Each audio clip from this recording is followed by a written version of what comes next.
Hello. If you're watching this, it means you've entered the ping pong calculation hellapalooza. The question I asked myself was, can I track the exact motion of a ping pong ball? Well, the answer is, of course, yeah, duh, or else I wouldn't be making this video. The first thing you need, of course, is some ping pong footage.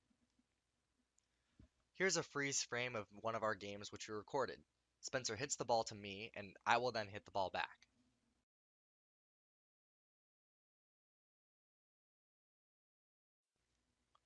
This is the instantaneous moment I make contact with the ball. To solve the problem, we'll say the ball has 0 vertical height and the calculated distance between me and Spencer is 100 inches. Now, let's record the time at which the ball gains maximum height from now. The ball has reached its maximum height after exactly 2 seconds in the footage. The footage is slowed down by a factor of 8, so the ball reached its max height after a quarter of a second. The ball has now went back to a vertical height of 0 after 4 seconds in the air, which is half a second in real time. From here, it's only a matter of calculus and calculation. So let's look at the first piece of data that we got from analyzing the footage. So the first piece of data we have is the starting position of the ball. So we know that the position of the ball, right, which is represented by the function x of t, we know that at t, which means time in seconds in this case, we know that the position of the ball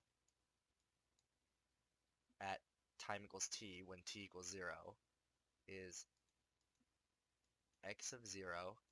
We know that the vertical height of the ball is 0. The next piece of information we know is that the instantaneous velocity, right, which is represented by the function v of t, when the time is equal to 0.25 seconds, is equal to 0, because this is the maximum height of the ball, right, after 0.25 seconds, and has no upward velocity or downward velocity. This velocity is 0. The next piece of information we know is that the acceleration downward because of gravity can be represented by the function a of t. And we know the function a of t, that the acceleration of gravity is 9.8 meters per second downward. Represent that with a negative sign.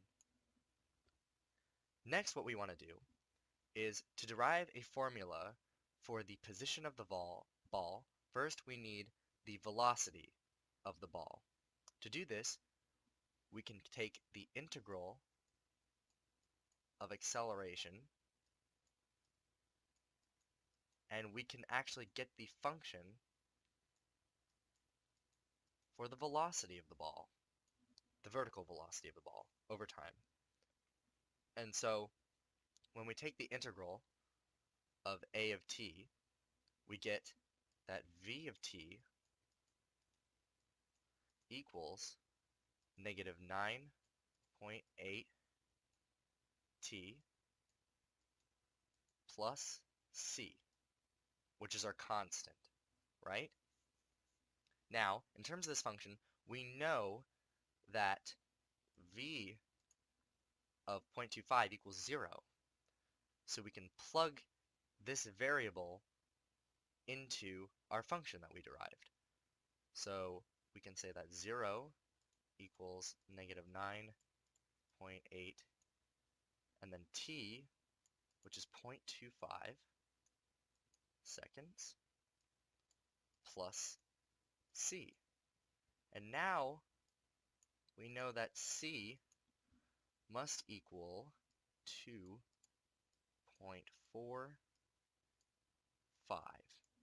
So now our function v of t is negative 9.8 t plus 2.45.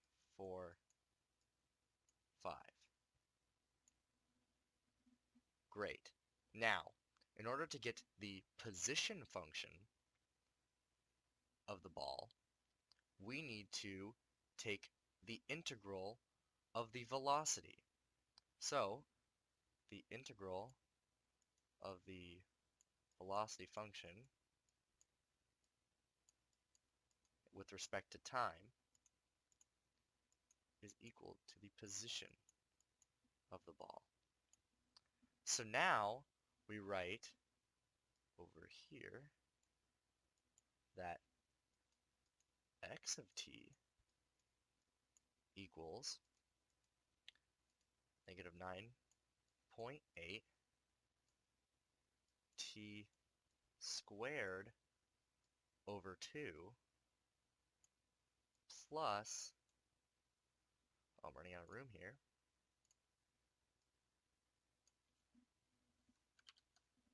plus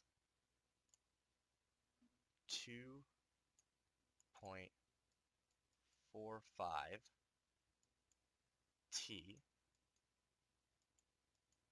plus c being our constant here.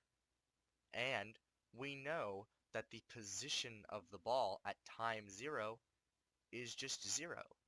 So we plug in 0 to all of these, and we get that c, in this case, must equal 0. So our final function, the position of the ball with respect to time,